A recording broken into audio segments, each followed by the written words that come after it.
Kumpirmado! Shinki nakagat nga ng Claw Grimes upang maprotektahan ng kanyang mga kasama. Code Dolonges na huli ni Ryu. Kawaki may limiter din pala kaya hindi ito makapag all out. Boruto at Kawaki magti-team up na laban sa mga Shinju. Yan nga mga ilang pangyayari dito sa Boruto 2 Blue Vortex Chapter 15 spoilers.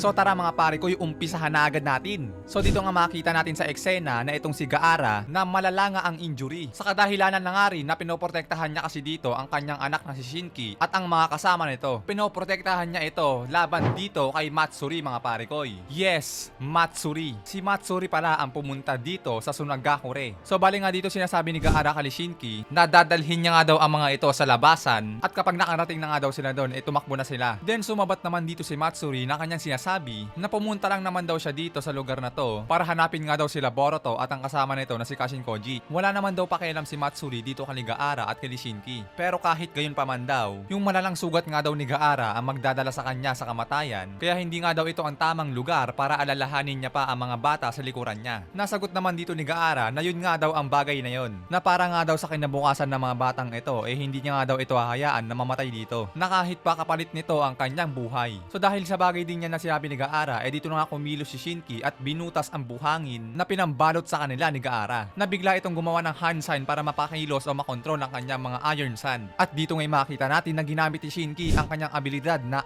Iron Sun Sealing Palm, na kadahilanan nga upang maprotektahan ni Shinki itong isang kasama niya na atakihin ng Claw Grimes. At bukod nga dyan sinubukan din ni Shinki na protektahan o palibutan ng Iron Sun ang kanyang ama na si Gaara, ngunit sa bagay din yan habang ginagawa niya yon, dyan ngay bigla siyang inatake nitong isang Claw Grimes at siya ay nakagat. At sisigaw pa ni Shinki na kailangan na nga daw umalis nitong kanyang mga kasama, at sinabi niya dito kay Yodo na sabihin nga daw kay Kankuro ang nangyari sa kanyang ama na si Gaara. So diyan ngay makita na nga rin natin na unti-unti na nga kumakalat yung puno sa katawan ni Shinki. Kaya ang next panel dito mga pare ko, bago nga tuluyang maging puno si Shinki, nagtagumpay nga siya na maisil ng buo itong kanyang ama na si Gaara, na ibuhos niya ang kanyang kahuli-hulihang mga Iron Sun para maprotektahan ng lubos itong si Gaara. Kaya sa bagay din yan na ginawa ni Shinki, dito nga namang si Matsuri, nakahanga-hanga pa nga daw ang ginawa nito. At matapos nga eksena dyan, lumipat nga ang panel dito sa Konoha. At dito nga sa Hokage's office, makita nga nating muli itong sila Sarada at Sumire, na nakikichismis pa rin sa pinag-uusapan nila Kankuro at Shikamaru. So dito nga sinasabi ni Kankuro kay Shikamaru na si Gaara nga daw naisil ng Iron Sun ni Shinki, na wala nga daw silang way na naisip upang ma-rescue si Gaara dito, dahil nga daw si Shinki lang din ang may kakayanan na ma-unseal si Gaara sa pamamagitan ng Iron Sun na ito. Otherwise, kung maibabalik nga daw nila si Shinki sa original state niya, magagawa nga nila ma-unseal si Gaara sa Iron Sun. Yun nga lang is paano nga daw nila magagawang mabalik si Shinki sa kanyang original state. Kaya dagdag pa dito ni Kankuro na ano nga ba daw ang kailangan nilang gawin. Lalo't kailangan nga daw nilang i-rescue si Gaara sa loob ng Iron Sun na yon, dahil nga nasa critical condition na ang kalagayan nito. Pero bago nga sagutin ni Shikamaru ang mga bagay na yon, dito nga tanong ni Shikamaru kay Kankuro na matapos nga daw ang insidenteng yon, may naramdaman o may napansin nga ba daw itong sila Kankuro na isang nilalang na same o kaparehas ng chakra ni Shinki. Nasagot naman dito ni Kankuro na negative at wala naman daw sila napansin na bagay na ganun. Ngayon dito na idinagdag ni Shikamaru yung patungkol sa pagiging puno ni Shinki, na yan nga ay same din sa nangyari sa kanila sa Konoha. At yan nga ay patuloy pa rin nilang pinag-aaralan na kung paano nga daw may babalik yung mga ninja na nakana ng Claw Grimes na naging puno. Kaya dito sinabi na rin ni Shikamaru kila Sarada at Sumire na kung sakaling dumating o bumalik na nga daw si Boruto, sabihan nga daw siya agad nito nila Sarada dahil kinakailangan niya pa daw ng iba pang mga information. So habang nag-uusap nga sila dyan, kung mapansin nyo dito may isang palaka na alam naman natin na ito ay spy o galing kay Kashin Koji. So matapos nga ang panel na yan, bumalik nga eksena dito kila Ryu at Jura, na sinasabi dito ni Ryu na Ryu nga ba daw talaga ang kanyang pangalan. Sagot naman ni Jura na tama nga at ako ang bigay sa iyo ng pangalan na yon. At kinakailangan nga daw na ma-establish na ni Ryu yung kanyang identity at makaalam ito ng mga basic information. So habang nag-uusap nga dito sila Jura at Ryu,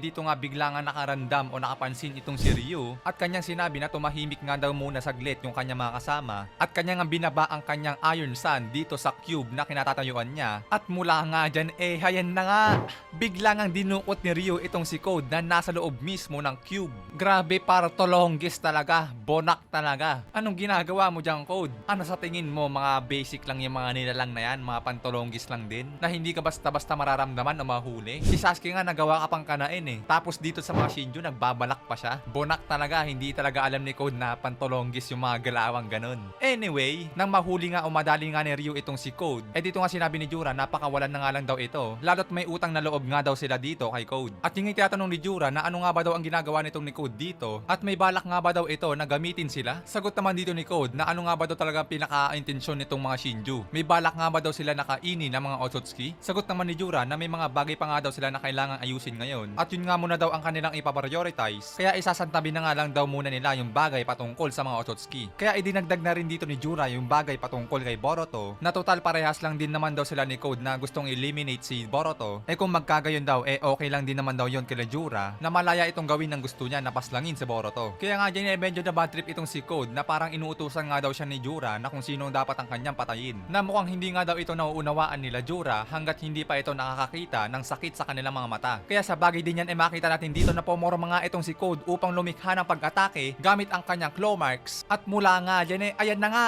Biglangan lumitaw ang kamay ni Code dito sa katawan ni Jura, pero kalinsabay niyan biglangan lumikha ng Bijudama laser itong si Jura. At mula nga dyan, ayan na!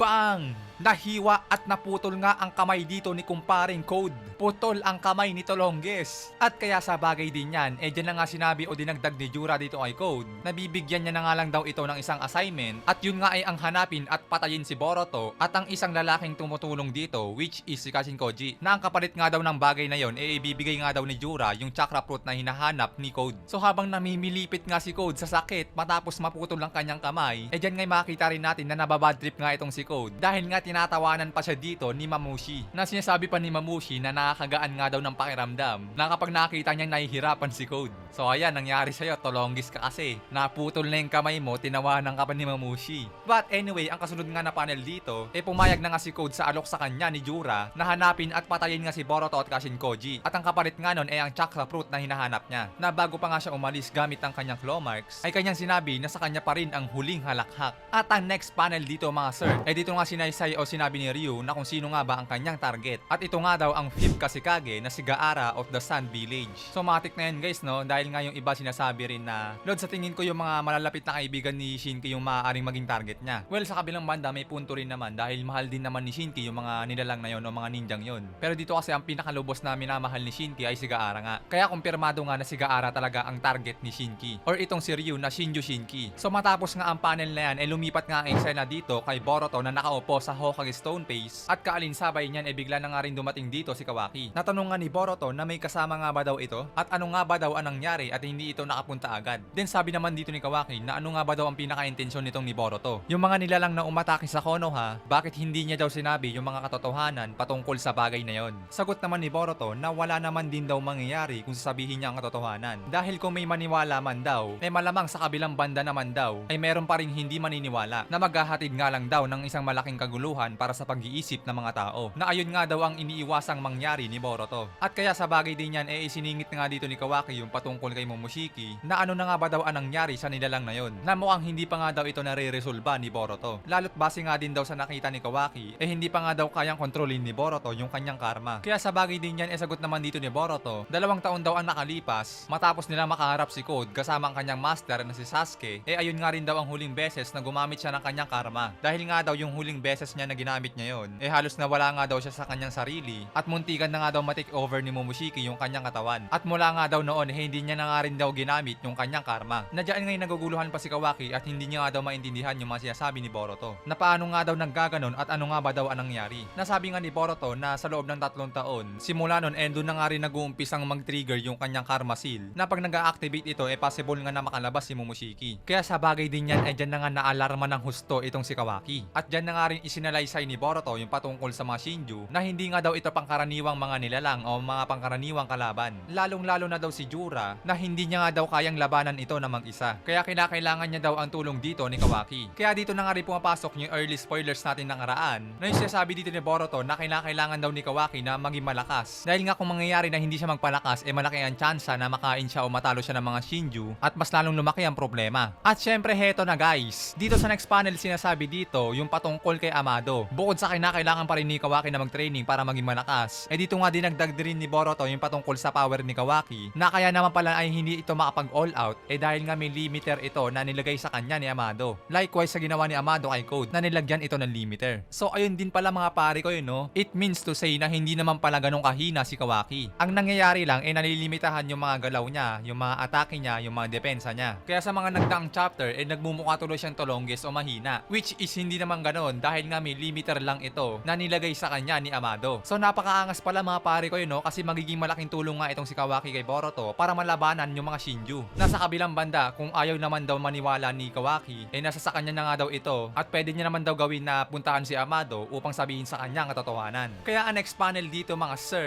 dito nga nagtataka si Amado na papaano nga ba daw nagawa ni Boruto ang mga bagay na yon. Papaano nga daw nalaman ni Boruto yung mga impormasyon patungkol dito. So dito nga no, bago rin umalis si Boruto, sinabi dito ni Kawaki na total naman daw mga Otsutsuki rin ang dahilan kung bakit nagkagulo-gulo sila. Nakapag-desisyon nga si Kawaki dito na kinakailangan na daw mawala ng mga Otsutsuki, pati si Boruto at siya mismo. Dahil sila nga rin daw ay mga Otsutsuki na. Pero bago nga muna daw ang mga bagay na yon, kinakailangan nga muna daw nilang nilisin yung mga tinatawag na Shinju. Kaya sa bagay din yan, dito na nga sinasabi ni Kawaki na wala na nga daw siyang pakialam kung ano yung mga kinakailangan niyang gawin ngayon. Basta ang gagawin niya nga daw ngayon makikipagtulungan na nga daw siya dito kay Boruto. So ayun nga mga sir, team up na to between Boruto and Kawaki. Magandang laban to kapag na-reveal na o nailabas na ni Kawaki yung kanyang full potential. Basta tanggalin na ni Amado yung kanyang limiter, pang malakasan na rin to. So ayan nga mga sir, ang ating spoilers para dito sa Boruto 2 Blue Vortex Chapter 15. At abangan nyo ang ating full review dito dahil nga mas maayos pa ang mga translation doon. At may papakita na nga rin doon yung mga iba pang panels na nasa mga mas maayos pa na detalye. At sa pagtatapos nga ng video natin ito, paalala ko lang mga pare ko na baka kursunada niya itong application na to, Play to Earn apps na na-discover ko. At ito nga ang X-World. Yes, tama ang narinig nyo guys. Isa itong klase ng Play to Earn apps na sa makatuwid pwede kang kumita ng pera kahit naglalaro ka lang. Na simple lang naman ang kailangan. All you need to do is mag-ipon ng tinatawag natin na build token na pwede mo nga mapalitan to USDT at ma-withdraw ito gamit ang bank account or GCash account. Lods, teka muna, paano naman ako makakapag-ipon ng build token? Well, simple lang naman to mga pare ko yun, no? Isa sa mga paraan na maaari mong gawin para makapag-ipon ng build token is yung pagbibuild nitong mga NFT pets na matik na makukuha mo agad kapag nag-create ka na ng account dito. At ang good news dyan libre na yan guys. At itong mga pets na to nagge-generate o naglalabas ng mga build tokens kada segundo. At syempre tips para makapagpalabas ito ng maraming token, ang gawin nyo dito guys i-combine yung mga pets nyo na magkakaparehas. Pag nakita nyo yung pet nyo na may kapareha, i-combine nyo silang dalawa. At sa gayong paraan maglalabas pa ito ng mas maraming token. At syempre kung gusto mo naman na makakuha pa ng pangmalakas ang mga reward, ang pwede mo naman gawin dito is mag-invest ka gamit itong X-Sprite. Bali isa rin itong NFT na pwede mo rin makuha. And syempre there's more. Maliban dyan sa mga X-Sprite na yan o mga pets, pwede nyo nga rin gawin na maglaro pa ng ibang games dito. Like Call of Duty, Clash of Clans, and Mobile Legends. And so on dahil nga may iba pang o marami pang games dyan na pwede mo malaro. So kahit yung mga larong yan pwede ka pa rin makakuha ng mga build tokens. Ngayon kung gusto nyo talaga na makakuha ng pangmalakasang mga build tokens, I suggest mga pare ko na dito kayo maglaro sa tinatawag natin na high build up. At syempre kung gusto nyo na makakuha ng pamalupitang mga bonus, napakadali lang yan mga pare ko. Once na makapag-create na kayo ng X-World account, you can use my gift code and referral code. Para sa gift code pumunta lang dito sa gift code at i-type dito ang talakayan 9. Small letters at sa dulo may number 9. At para naman sa invitation code, i-type lang dito ang anime talakayan. All caps lock mga pare ko, capital letter. Kaya kung interesado kayo na kumita ng pera kahit naglalaro lang, you can download this app na diyan sa link sa description or nandiyan din sa pin comment. Hanggang dito na nga muna mga pare ko, maraming salamat sa inyong panonood. See you in the next video. Hanggang dito, Anime Tagalog Talakayan nagpapaalam.